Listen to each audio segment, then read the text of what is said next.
تعالوا بقى اوريكم كده البصلايه. بسم الله الرحمن الرحيم. بس كيس الشعريه وقع بس حاجه بتوع. بص البصلايه اتغمقت ازاي. هنزل بقى ايه يعني، هي غمقت بس مش قوي يعني. هنزل باللحمه كده اهو، وطي عليها وافضل اشوح فيها. ايدي بتاعتي سخنت قوي. المعلقه اوطي بس على الرز،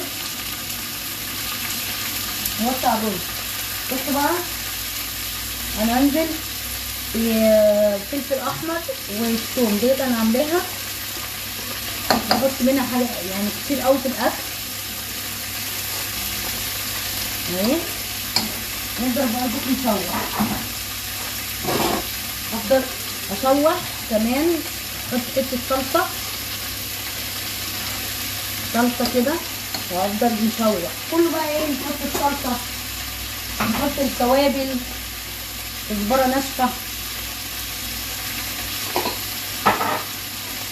فلفل اسود بعشقه، حبه بابريكا بقت تحفه في الاكل، شويه ماجي بودر بقى مكعبات. خلي بالكم عشان ما تملحوش بعدها الاكل يملح قوي يعني. خلي بالكم وانتوا بعد ما تحطوا الماجي.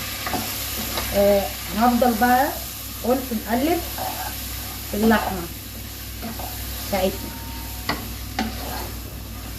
بعد ما اخلص بقى واحط كده الاكل على البوتاجاز واخلصه، اسيبه بقى يسوي نفسه.